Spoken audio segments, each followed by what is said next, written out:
Salut les gars, aujourd'hui on va causer du T-Magic B8ER. Pour l'instant on n'avait que ici la toute vieille version 4S,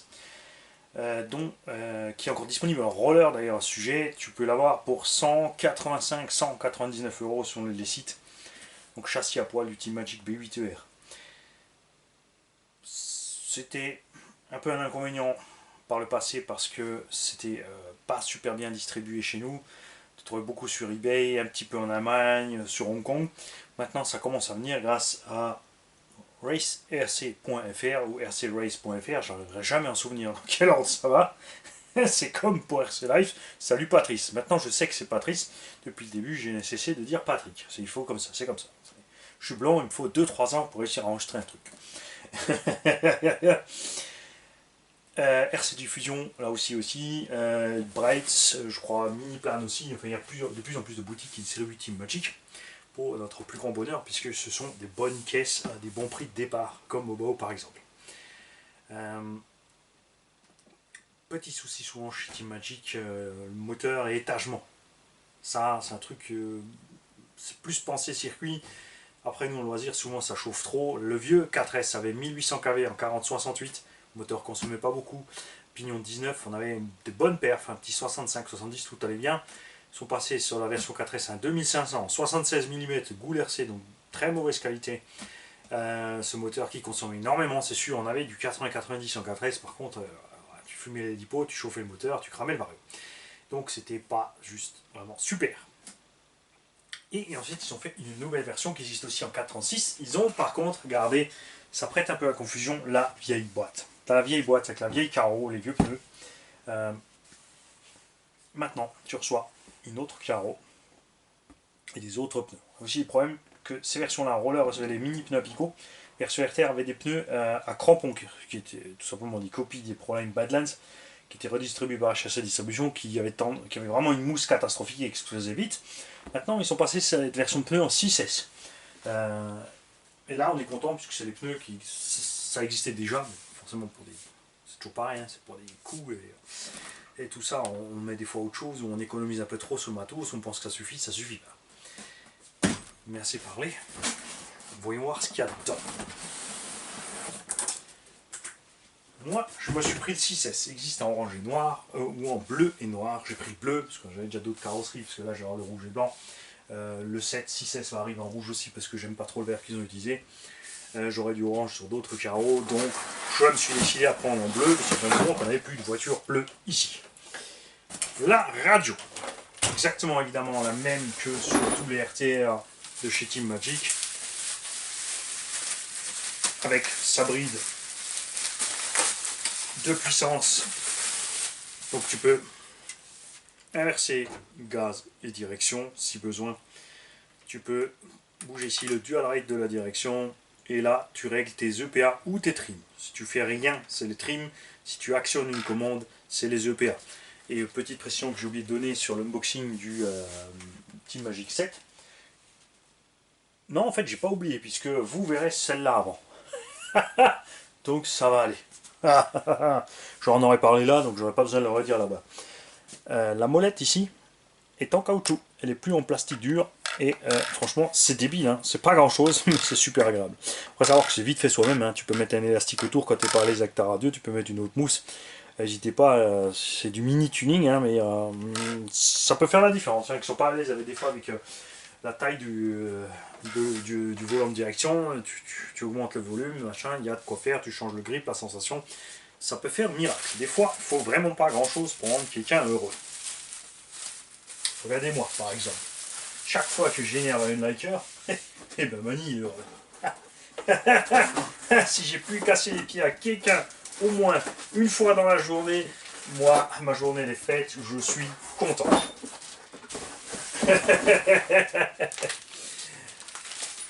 Comme toujours, la clé de 17. Et là, on a aussi les cales d'amorto. Certains préfèrent les trucs à visser. Les cales, ça va vite, c'est facilement symétrique. Sauf si tu louches vraiment méchamment. Et t'as pas de souci de saleté coincée dans la rainure qui peut te faire freiner la rondelle, etc. etc. Quelques petits stickers en plus libres avec, parce que l'aileron n'est pas encore décoré, tu peux le mettre toi-même. Notice simple et efficace en général chez Team Magic, on va voir ça. La petite page magique avec les options, parce que ça existe aussi en poète ce machin là. Et au niveau des options, Team Magic ils aiment bien les couleurs et l'alu. Tu as des ressorts de sauve-cerveau de différentes couleurs, tu as des barres stables de différentes couleurs avant et arrière, tu as des pignons de diff en 43-11 ou en 29-9. Et oui, 29-9, ça c'est du gros méchant pignon. Et c'est rigolo parce que cette option n'est pas sur le 7. Pourtant ce sont les mêmes cellules. Alors à voir qu'est-ce qui est monté dans le Team Magic 7. Ça c'est quelque chose, on fera une petite vidéo à ce sujet là. Je vais voir, parce que là tu as du spiral, là c'est du droit, mais par contre 29-9 c'est ce qu'il y avait dans le HP Savage. Si tu imagines un peu la taille des dents, ça donne des dents de Monster Truck. C'est ce qui manque par exemple au Arma Creighton. Tout simplement cette taille de dents pour ne pas sauter les dents, ne pas déformer, et aussi dans tous les truggies qu'on va utiliser en 6S. Ça, les fusées avant, les portes fusées avant CNC, parce que ceux qui sont dessus normalement sont déjà en alu, mais c'est de l'alu pressé, là tu les as en CNC. Tu as les étriers oui, en CNC, tu as les porte-moyeux arrière, tu as les tourelles en 70-75 T6, la plaque avant carbone et le maintien de triangle avant avec la plaque de renfort dedans alu. Les axes avec écrou, puisque les axes montés là-dessus sont avec circlips. Les triangles, tu peux faire toute ta caisse en alu, tu as les triangles supérieurs, renfort de châssis avant et arrière, et même une cale pour durcir encore au centre le châssis et toutes les cales de train. Évidemment, quand tu as mis tout ça, la voiture coûte une blinde, mais ils aiment bien ça à Taïwan, le petit tuning comme ça. Alors moi, ce qui me plaît vraiment, c'est le 29.9 là. Alors ça c'est de la balle. Si j'arrive à rentrer mon Diff Team Magic dans une autre bagnole et qu'en plus je peux acheter le 29.9, c'est génial. Pensez toujours, attention, faites gaffe. Quand vous avez du 29.9, les mecs, il faut diminuer la taille du pignon. Hein, ça c'est fatal, parce que sinon tu auras un problème. Tu as aussi toute une gamme de ressorts avant et arrière. Donc de 0,6 à 1 à 1,2. On ne sait pas quelle unité c'est, mais au moins ça donne un point de repère. Il faudra juste savoir ce qu'on a dessus d'origine. On a aussi une couronne de diff centrale allégée CNC. Est-ce que tout ça est vraiment utile? On ne sait pas, on verra. En tout cas, le coup des diffs, ça me fait plaisir. Notice. Comme dit, il n'y a pas de chichi. Devant, on t'explique comment marche la radio, les notions de sécurité comme d'habitude, les réglages du vario, donc c'est un 150 ampères, bride à 5 fonctions, mais c'est bien une quick run. Le moteur, on verra ce que c'est. C'est un 2250 kV. Alors, on verra la construction que c'est. Niveau des diffs qui sont montés dedans, c'est donc ceux d'après le plan avec les petites dents, mais souvent chez Team Magic, ça c'est un peu le souci, c'est que la notice correspond aux anciens modèles, enfin, premier modèle qu'ils ont fait. Les évolutions n'y sont pas systématiquement ajustées. Bon là, quand même, si, puisqu'on a la nouvelle carrosserie, on a aussi le nouveau moteur avec les 6 écrous devant, les 6 vis à l'avant, parce que l'ancien n'avait pas ça. Fiche de réglage, évidemment, tout ce qu'il faut pour ceux qui veulent faire de la compétition. Et est-ce que c'est noté là-dessus ce qu'il y a dedans? Ça, donc effectivement, c'était le vieux moteur. Celui-là était super bon. 1800 kV en 40-68, c'était un super bon moteur. Le Vario, c'est le même. Quoique non, c'était même le plus petit, je préférais. Parce que ça, c'est dans la version 4S de ce buggy. Tu as maintenant le VP10, c'est-à-dire le Quick Run, bride à 100 ampères 4S. Et ça, c'était le VP SC8, donc le plus petit, plus compact, plus léger. C'est déjà. Hein. On verra au niveau du cerveau ce qu'ils nous ont mis dedans. Anthrax standard de buggy, 318 à 326. Rapport de transmission, en gros 12 pour 1. Vous l'avez vu sur le 7, le rapport de transmission est beaucoup plus grand. Là-dedans, donc on a l'étiquette avec les mises à jour. On a par contre un 2250 kV. On verra la taille. On a le VPS 8, d'après le dessin, mais là il est écrit comme 150 ampères. Le cerveau 16 kg qui est aussi dans le 7. L'équipement de base qui est à bord. Donc aluminium pressé. Donc c'est frappé à la presse tout simplement. Suffit large. pour nous, ce que l'on va faire pour le loisir, le fait d'avoir déjà, de toute façon, même si c'est pas en plastique, rien que le fait de faire la petite jonction de châssis arrière en alu rigidifie déjà énormément l'arrière. Et ça suffit largement, t'as pas besoin d'options à part vraiment pour l'esthétique. Esthétique. Continuons avec l'esthétique. T'as vu ça, le passage machin, fait pas du tout exprès, pur hasard. Alors, est-ce que c'est une nouvelle carreau? Non. C'est l'ancienne, sauf qu'ils ont peint tout le moule. Avant, il fallait la couper ici. Tu avais la découpe là. Et pour le 6S, en fait, tu as tout le morceau. Ils ont pour ça rehaussé les plots. Comme ils aiment bien, ils ont laissé le haut des plots en alu. Bon, pas vraiment utile, overkill. Ça sert pas à grand chose. Amorto, très grand débattement. Fonctionne à merveille. Ici, les carnans, contrairement au 7, sont bien libres. C'est des CVD à l'avant. Pas d'élargisseur. Et tout fonctionne bien. On a par contre, ouais, faut faire gaffe, les jantes c'est un peu juste, hein. Quand tu braques à fond, il faudra régler ça. Donc la barre stab avant et la couleur bleue, en fait il change la couleur de toute la barre pour les duretés, t'as pas juste l'étiquette, c'est toute la barre qui a une couleur différente selon la dureté de la barre, et ça c'est sympa aussi niveau repère, je trouve, c'est franchement cool. Les amortisseurs sont très doux, à l'arrière aussi, méga débattement. L'huile peut-être un peu léger. On verra quand la batterie sera dedans, c'est vrai qu'avec la 6S on rajoute quand même 600-700 grammes. C'est pour que ça soit pas trop mal, tu vois, relativement souple à l'arrière, plus ferme à l'avant, pour que ça remonte vite. Hein. On va voir ce qu'ils ont fait avec les huiles. Pneumatique, donc ces versions 6S, rien à voir avec les anciens 4S. Je pense que c'est mes pneus, mais c'est vraiment l'insert qui fait la différence. Là aussi, une évolution des plastiques par rapport aux anciennes versions du B8ER. Plastique clairement de meilleure qualité. Pour les triangles, je pourrais pas le dire, mais sur les cales de train, oui. Et ce ne sont pas non plus les mêmes triangles supérieurs que sur le 7. N'en faites pas, on va les mettre côte à côte dans une autre vidéo, puisque la mécanique de base du 7 vient quand même de ce buggy là, mais il y a quelques modifs que je ne connais pas. Justement, je veux savoir quelles sont les différences. Ça peut être pratique, puisque comme il est plus lourd, si on renforcer des choses là-bas, on peut les utiliser là. À voir. C'est clair. Les triangles sont pas pleins, hein, c'est juste, c'est creux, mais ils sont remplis, donc pas garder toute la saleté à l'intérieur. Particularité, la barre stab va se fixer très loin sous le triangle pour vraiment qu'elle puisse fonctionner sur toute sa course. Alors à l'avant ça touchera pas, à l'arrière ça peut faire peur, on dit que ça touche, mais en fait c'est vrai que quand tu roules, tu es souvent sous la limite du châssis, tu vas rarement aller accrocher là derrière, sauf peut-être sur un décollage de saut. Et on va revenir après sur une particularité du train arrière de cette machine. Aileron, c'est du... Quoique non, il a une forme peut-être un peu différente que ce qu'on a l'habitude d'avoir. Un petit décrochement là. On a évidemment la vague dedans, mais on a plus de rainures longitudinales à bord.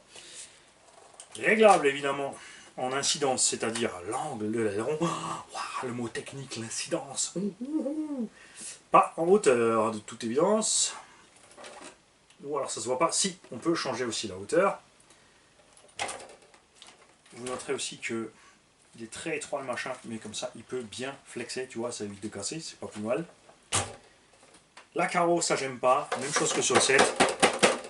Tu vois, ça c'est pas cool. On fera le nécessaire évidemment pour pas que ça le fasse, parce que j'aime pas ça du tout. Le Quick Run 150 ampères donc, deux prises, c'est prévu pour 2x3S et 2x2S. Faut pas oublier quand tu l'achètes, si tu veux rouler avec une lipo, de mettre une loupe ici, c'est une boucle. C'est une prise côté batterie qui est reliée du plus au moins, tout simplement, pour faire le pont ici. On n'a pas parlé non plus dans le 7, le bouton on-off est proprement posé sur sa petite platine à part. Les câbles aussi, comme dans le 7, proprement posés sous le boîtier, jusque dans le boîtier radio. Le cerveau, c'est pareil, il remonte direct dans le boîtier radio. Il a une petite patte au niveau du diff pour le retenir, ce câble, pour pas qu'il aille se prendre dans le cardan, évidemment, puisqu'il est libre devant. Le cardan beaucoup plus fin que dans le 7, ici à l'avant. Cardan central arrière, lui par contre, il est en alu. Ça, c'est étrange. La barre elle-même est en alu. Après, les axes, évidemment, sont en acier trempé normal. On verra ça. Les axes de cardan sont un peu différents aussi que sur le 7. Les arbres de cardan, par contre, sont du même diamètre, ça c'est sûr. La direction est identique. Non plus. Non plus. On fera ça dans la vidéo de comparaison. Ici, on a le sauve-cerveau qui est monté, réglage en haut. Là-bas, il est monté, réglage en bas. La couronne de diff principale est évidemment plus petite. Et là, on a le moteur Thor 2250 42 par 74. Et c'est pas comme ce qui est sur le dessin, c'est bien un Goul RC aussi. Ils n'ont pas changé de fournisseur encore, c'est dommage. Et là aussi, pignon de 19. Alors là, ça me paraît vraiment énorme. C'est sûr que là, en 4S déjà, ça pousse bien. En 6S, ça va être un peu overkill. Ils ont peut-être un peu poussé le bouchon un peu loin hein, chez Team Magic. Mais on verra ça au moment de l'essai. Si effectivement c'est trop ou pas assez. Enfin, pas assez, ça m'étonnerait. Ça dépend de l'étagement primaire, d'étagement dans les diffs aussi. Et tout comme sur le siècle, la boîte radio, comme c'est la même base, intelligemment posée ici au milieu discrètement. Dans les plots de carreaux, c'est vraiment du délire. Franchement, là, fou. Solution simple évidemment, mais tu as vu que ça pose d'autres problèmes. Moi j'aurais bien vu un support double, devant derrière, pour que cette carreau ne bouge pas avec la hauteur qu'elle a. On verra aussi si c'est nécessaire qu'elle soit aussi haute avec la Lipo 6S. Mais tout ça on le verra au niveau de l'essai. On a du CVD au centre à l'avant. On a CVD donc devant, on a CVD à l'arrière. Et là, il y a un petit truc en plus. Regarde, on a une biellette à pas inversée qui sert à régler le pincement ou l'ouverture du train arrière. C'est pas induit par la cale de train, les triangles sont droits. C'est ici que ça se règle, donc tu peux vraiment régler individuellement à ta sauce comme tu veux. Et ça, c'est ce qui est sympa. On m'a rapporté quelques problèmes de diff centrale. On va voir au niveau des huiles ce qu'il y a là-dedans, puisque sur le set, on est en 10 000 à l'avant, 50 000, 10 000, 1000. Ici aussi, hyper souple et hyper souple. Et c'est de là que vient le problème. Évidemment, l'engin est plus facile à contrôler, plus agréable à rouler peut-être, avec ses huiles détendues. Il pardonne plus les erreurs, mais gros problème, c'est que le diff, forcément, à la moindre axelle, tu avances, tu as en 6S, hein, tu as toute la puissance qui passe devant, ça mouline, ça fait chauffer, ça peut poser des problèmes au diff. Donc moi, je vais ouvrir ces diffs, on verra s'il y a uniquement de la graisse dedans, ce qui sera assez rigolo, puisque comme on est sur la même base de montage que le 7, lui, est huilé comme il faut.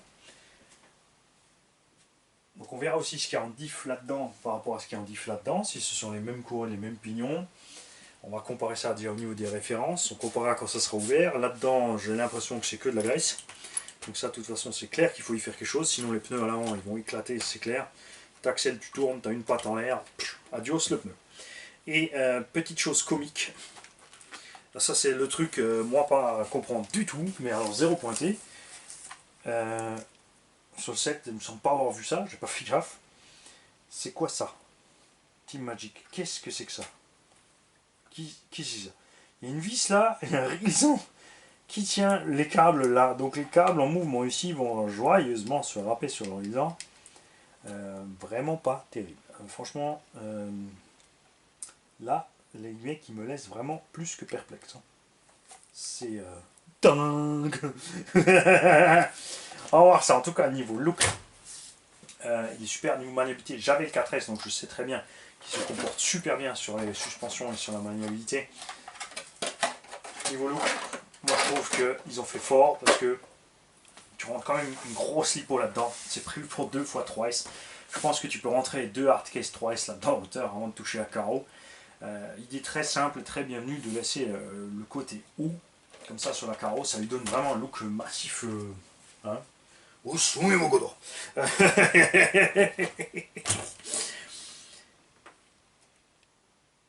Et aussi marrant que j'ai continué à fabriquer ces amortos là alors que maintenant ils font ceux-là pour le 7.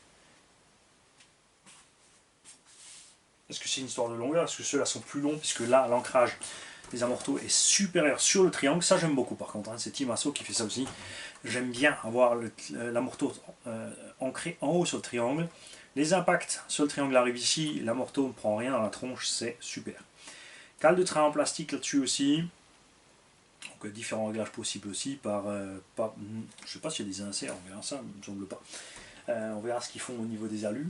Mais ça, tout ça, on en parlera quand on sera sur l'accessibilité mécanique. On démontera, on jettera un petit coup d'œil à l'intérieur. pour voir ce qui se passe et comparer, comme je l'ai dit, par rapport au Teammagic 7. Tous ceux qui en ont un, que ce soit l'ancien 4S, que ce soit le nouveau 4S, le nouveau 6S, les mecs, c'est en bas dans les commentaires que ça se passe. Lâchez-vous, expliquez-nous tout ce qui vous arrive. Si vous n'êtes pas content, pourquoi? Quel style de conduite vous avez? Si vous roulez sur circuit, si vous pâchez, si vous avez envoyé valdinguer la machine. Moi, j'en avais un, je l'ai envoyé valdinguer dans une carrière, mais rien n'arrivait avec. Hein. Je dis pas les tourelles de suspension évidemment en alu pressé uniquement comme ça peut se tordre, c'est clair, sur un retournement ça peut se plier. Si tu as besoin de l'option, on va dire, la faudra devant mais pas derrière. Ce que je suis pas fan, ce sont les inserts ici, là, cette bague en plastique, parce que quand tu serres cette vis comme il faut, tu peux écrabouiller la bague en plastique, et donc la morteau se libère. Prix des pièces de suspension aussi qui sont relativement chères, et les options aussi chez Teammagic toujours qui sont hors de prix. Honnêtement, leurs options sont... C'est fou ce que coûtent ces options. Après, c'est une finition super, c'est beau, c'est clair que c'est solide aussi, c'est vraiment la qualité affichée. Mais je trouve que ça fait un petit peu mal quand même le prix de certaines de ces options chez Teammagic. Donc moi, je suis impatient de vous faire le côte à côte entre le 7 et celui-là, parce que je veux découvrir où sont les différences aussi. Les triangles, c'est clair. Triangle supérieur, là, moi perso, ça me semble différent.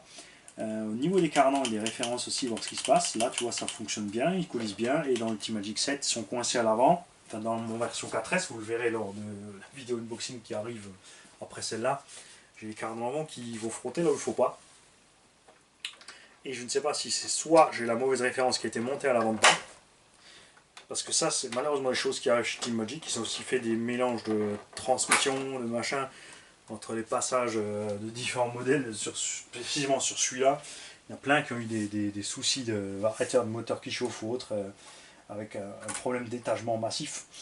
Et puis ça, c'est pas bien grand chose, hein, mais le reste on le verra sur le terrain. Normalement. Sauf si quelqu'un le veut. Parce que grâce à HRC Distribution, à rc3d.ch, les mecs, j'ai eu une remise sur ces machines. Cette remise sera répercutée sur les gens qui veulent acheter ces machines. Et vous avez l'option touche, attends, tu manies, ne roule pas cette caisse, tu me l'emballes, tu me l'envoies dans l'état où elle est, ou alors je fais l'essai. On ne fera pas un essai de Gorès, puisque c'est pas ma machine à la base. Et ensuite, vous pourrez avoir la machine, évidemment nettoyée et en bon état. Je pense que j'ai suffisamment d'abonnés qui m'ont acheté du matériel qui pourront témoigner que le matériel arrive propre. Ça ne veut pas dire que je ne peux pas oublier une vis, ça ne veut pas dire que j'ai pas oublié de changer un réglage ou pas vu un truc, mais dans tous les cas, si ça arrive, ils peuvent tous en témoigner. Non, tu me passes pas un coup de fil, ça passe jamais. Hein. Il y en a qui essaient depuis des plombes. Tu m'envoies un mail. Si tu as acheté une machine, tu as mon numéro de téléphone, tu m'envoies un SMS de préférence ou un mail. Et je pense qu'ils peuvent tous vous dire, sans exception, que je suis présent et j'agis en conséquence. Si j'ai oublié une vis, je t'envoie les vis. Si j'ai fait un mauvais réglage, on fait le nécessaire. Je t'explique comment le faire. Si c'est un problème de soudure, de machin, de prise, et ben tant pis, hein, je paye l'aller-retour, c'est comme ça, j'ai fait la connerie, c'est ma faute. J'ai aussi, c'est arrivé je crois 2 fois maintenant, que j'ai interverti les envois. Donc sur le bon d'envoi, en fait, collé sur le mauvais carton. Donc un abonné a reçu la machine de l'autre, l'autre la machine de l'autre, ils se laissent envoyer entre eux. Ça s'est toujours bien passé, bien sûr, dans un grand élan de rigolade. Et c'est aussi l'esprit de la chaîne. Sauf pour certains qui n'ont pas compris, qui ne comprendront jamais, et qui préfèrent tirer la gueule sans arrêt, et râler sans arrêt, et se faire du mal sans arrêt, et qui pensent pouvoir faire du mal aux autres, mais ça marche pas. En fait, on se poile, on se fout de votre gueule, les mecs. Vous êtes les idiots du village, rien d'autre. Salut.